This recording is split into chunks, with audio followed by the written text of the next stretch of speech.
I've written over 260 emails and DMs with the goal of getting replies and meeting booked with over 30 startups. And this is the top three mistakes I'm seeing with outbound. So the first big mistakes that I've seen is they underestimate their buying triggers. So startups will be listing down the best type of companies to work with, but it's going to be elements such as um, they seems to have an ACV in that range, or they seems to have a specific qualifying, like a chatbot on their website. The fact that you need to qualify them, a part of it can be done manually, and but the issue is if you have no way of like linking this buying, like this event or this trigger, to an actual buying decision, it's going to be very difficult to be relevant and timely with your outreach. The second part would really be about you talk about yourself when reaching out, or your solution, and not enough about their pain.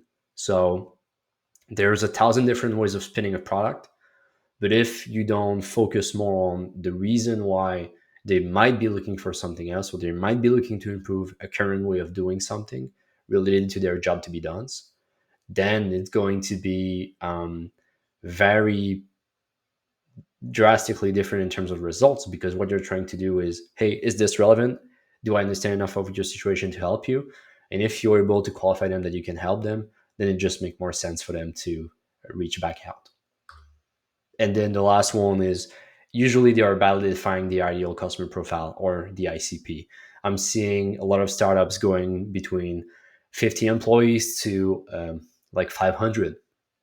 There's multiple stages of companies between those two. So by narrowing it down, by just trying to really focus on one specific TAM and figuring out a way how you can approach a lot of crucial and qualified customers instead of trying to play a volume game, can really give you different results. So now that we identify those mistakes, this is the three element that can make your uh, messaging of outbound successful. The first one being relevance. You want what you're communicating in terms of outcomes or capabilities or benefits or even value to be relevant to your target market. If you're talking about, for example, increase revenue and save costs and grow, like this is the main purpose of businesses. Is there a business right there that, at least at the beginning or a certain stage, doesn't need to grow or to increase or to be sustainable? No, like we're always trying to get to more revenue. So it needs to be relevant. The second one is timing. You want the timing to be right, hence the buying triggers from earlier, right? You want to be able to understand it, and you want it to be timely when you reach out. I had plenty of prospects that when I reach out, they said, hey, that's the timing is great.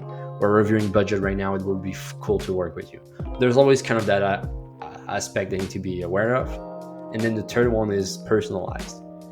If you're reaching out someone with, I work with this, I work with that, and you're able to really capture something that is like you cannot necessarily automate. I know that there's some improvement in AI that we might be there really soon, or might even be there right now, but if it feels personalized, chances are people will apply to you a lot more. And I would rather work a longer period of time on qualified leads than just seeing vanity metrics such as number of emails or DMs sent and no results, basically, that I've seen with some startups.